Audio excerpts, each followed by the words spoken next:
I'm Solomia Witwicka, and we're moving on. So the Russians launched 2 ballistic missiles and 90 attack drones last night. The enemy attacked Ukraine with more than 50 Shaheds, as well as Gerons and other types of drones. Air defense forces managed to neutralize 72 enemy UAVs, and it was not possible to shoot down 2 Iskander-M ballistic missiles and another 10 attack drones. The Air Force reports hits at 10 locations. They were just dealing with an attack on rescuers in the Dnipropetrovsk region. A fire broke out after the shelling in Marhanets, when the enemy deliberately struck again with an FPV drone. The firefighters managed to take cover, so they were not injured, but the fire and rescue vehicle was damaged. The occupiers also attacked Sinelnikivsky district with drones. There, a bank, a private house, and an administrative building caught fire. The post office and a car were also damaged. 6 people were injured the day before in Odessa, including 2 small children. After the Russian shelling, fires broke out at port and energy facilities. Due to problems with heating and electricity, some schools switched to remote learning. As a result of the power outage, city electric transport was partially suspended. An 11-year-old boy in Bilozerka, Kherson region suffered blast injuries due to a Russian attack. The occupiers also shelled the Dnipro district of Kherson with artillery, injuring a local resident. Another person was injured in Zolota Balka. Private and apartment buildings, a kindergarten, a volunteer hub, a store, garages and vehicles were damaged. The enemy attacked Zaporizhzhia again at night. It is already known that 19 people were injured, 8 of whom remain in the hospital. The Russians used drones to strike civilians, mostly targeting apartment buildings. In total, more than 30 buildings were damaged. But the greatest damage from the enemy drone strike was suffered by 5 apartment buildings. Fires broke out during the strikes. It is already known that several entrances are unfit for living.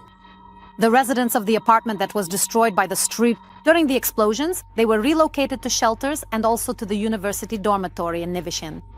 Also affected were a gas station and a store. As a result of the attack, there were power outages and points of invincibility were set up at the sites during the night. Points of invincibility are being set up for our residents, for those who are forced to leave their apartments. There are also heating points and buses for extra comfort, providing warmth in nearly every location. I didn't sleep, I had just lain down, and then the strike happened. I ran to the hallway and a fragment, or I don't even know what it was, hit me in the head. I was completely covered in blood. 7 people killed and 20 injured, including a child. These are the consequences of the Russian attack that happened the day before in Kyiv. 4 people died near the logistics center of a supermarket chain. They were delivery drivers who were outside and in the parking lot at the moment of the missile strike. 2 more people died in a 9-story building in the Dnipro district, which was hit by a Russian drone. Another high-rise building was damaged in the city center, in the Pechersk district. There, the impact occurred at the level of the 4th and 5th floors. Fortunately, there were no casualties in this building. And near the building in the Dnipro district, TSN correspondent Alina Lisova is on the scene. We have the opportunity to speak live. So, Alina, please tell us about the rescue and search operations that have already been completed. What is the current situation at the site, and are people being allowed back into their homes a day after this attack? Solomia, at the moment, the only sounds you can hear at the site are those of utility workers at work. You can see them behind me. You can also still smell the scent of burning in the air, and sometimes you can feel the wind blowing through the gaping hole in the building's facade that appeared after the attack. It was this 9-story residential building that was hit by a Russian drone the previous night. The strike hit one of the apartments on the 7th floor in the middle entrance. Seconds later, a fire broke out here, and rescuers immediately arrived at the scene. They evacuated people, leading them out in special protective masks.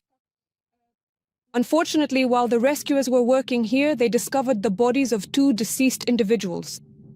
Now, a day after the attacks, as I mentioned, utility workers are on site because a lot of construction debris and other building materials still remain near the building.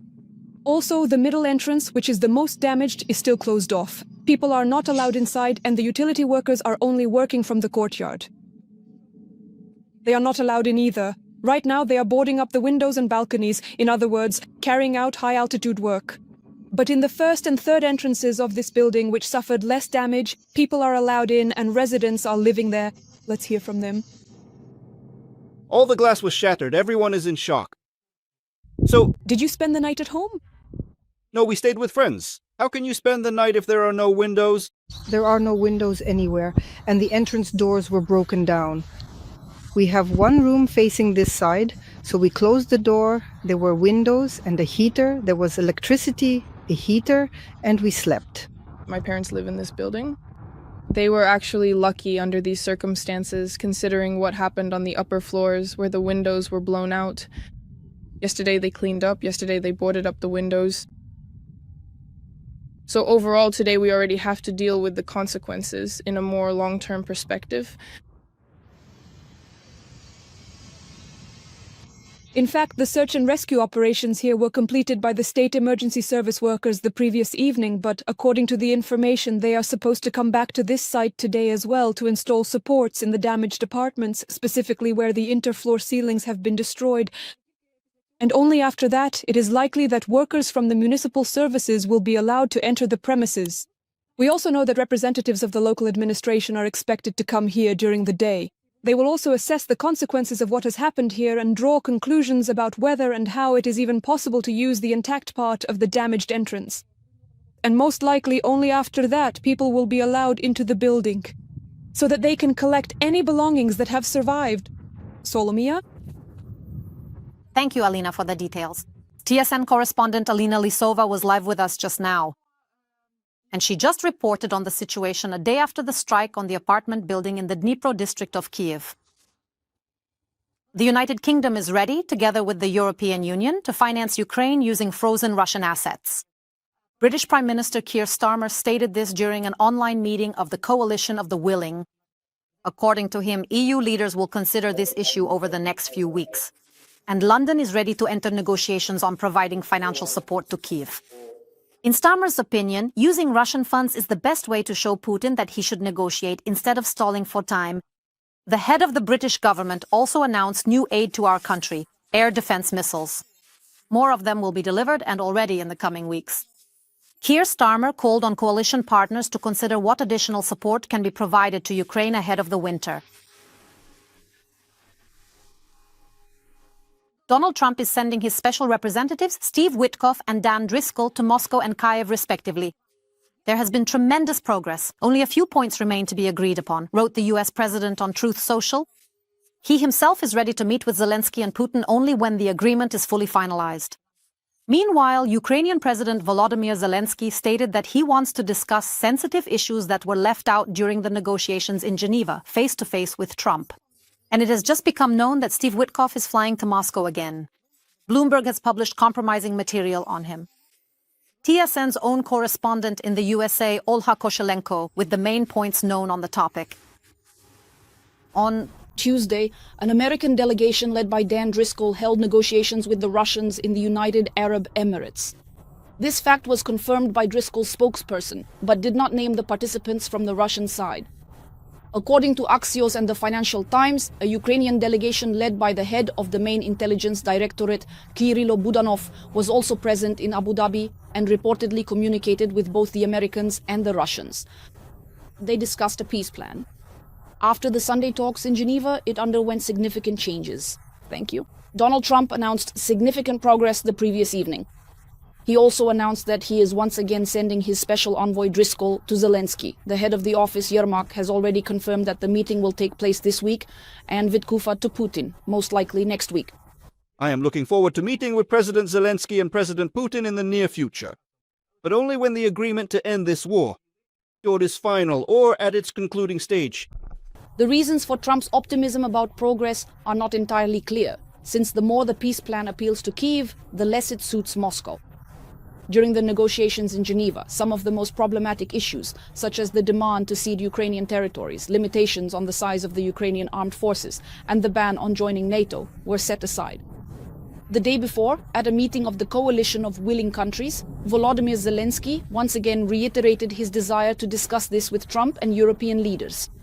The framework is on the table, and we are ready to move forward together with the United States of America, with the personal involvement of President Trump, with Europe, with leaders, with all partners who have the strength and ability to help. And I am ready to meet with President Trump. There are sensitive issues to discuss, they still remain, and we believe that the involvement of European leaders could be beneficial. Trump emphasized that he wants Zelensky to approve the agreement before visiting him. He considers its draft to be acceptable. In his opinion, Russia's concessions are that Moscow will stop fighting and will not seize any more territory. But for Kyiv, he believes it would be more rational to give up its lands. Everything is moving in one direction. In the end, all the land could be captured by Russia in just a few months anyway. Do you want to keep fighting and lose another 60 to 50,000 people? Or do you want to do something now? In some cases, territories will be returned in the opposite direction. Negotiations are underway. They are trying to bring this to an end. You can't draw a border along a highway or through the middle of a city. It doesn't work that way.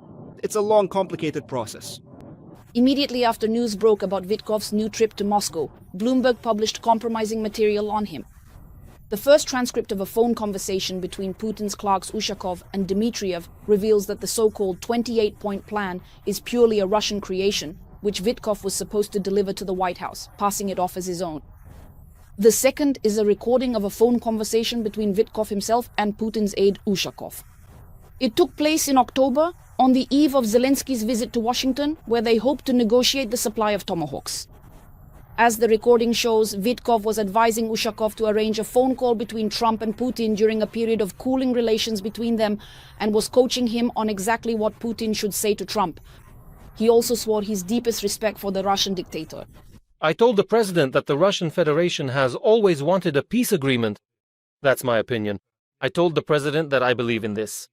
And I believe that the issue is that we have two countries that find it difficult to reach a compromise. And when we achieve it, we will have a peace agreement.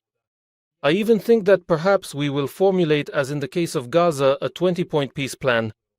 Donald Trump, commenting on these recordings, said that this is standard practice, and in his opinion, all negotiators conduct business in exactly this way. Following American tradition, on Tuesday, Trump pardoned turkeys for Thanksgiving and in the evening, together with his wife, headed to his Mar-a-Lago estate in Florida, where he will spend the holidays. He has no public events scheduled until the end of the week. From Washington, United States, Olha Koshelenko, Maxim Shinkarenko, TSN 1+, Marathon United News. Kyiv Through the Lens. An exhibition dedicated to local photography has opened at the capital's Museum of History. The exhibition tells the story of how this art form originated in the city. And it shows the lives of Kyiv residents more than a century ago, thanks to unique archival photographs. Visitors here will also be shown rare cameras from Europe and Ukraine, including the camera of artist Foti Krasitsky, the nephew of Taras Shevchenko. In addition, guests will be able to see a recreated interior of an old Kyiv photo studio from the last century. Among the exhibits are photographs of notable Kyiv architectural landmarks that were destroyed as a result of the city's shelling by Bolshevik troops in 1918. Now, however, due to attacks by the Russian army on the Ukrainian capital, the exhibition opening took place without electricity and guests entered the hall in semi-darkness. The organizers assure that this only added to the exhibition's historical atmosphere. Since the opening is taking place today after yet another enemy shelling and under conditions of a power outage, it not only doesn't ruin our plans, but actually adds to the atmosphere. Because we can, in a way, transport ourselves and feel as if we're somewhere in the 19th century. The military Makilska sub-barrack in the barrack style. It was destroyed in the 1930s, and as for the facade itself, how it looked, we can only see it in these photographs because the photo documentation taken during the demolition has not been preserved.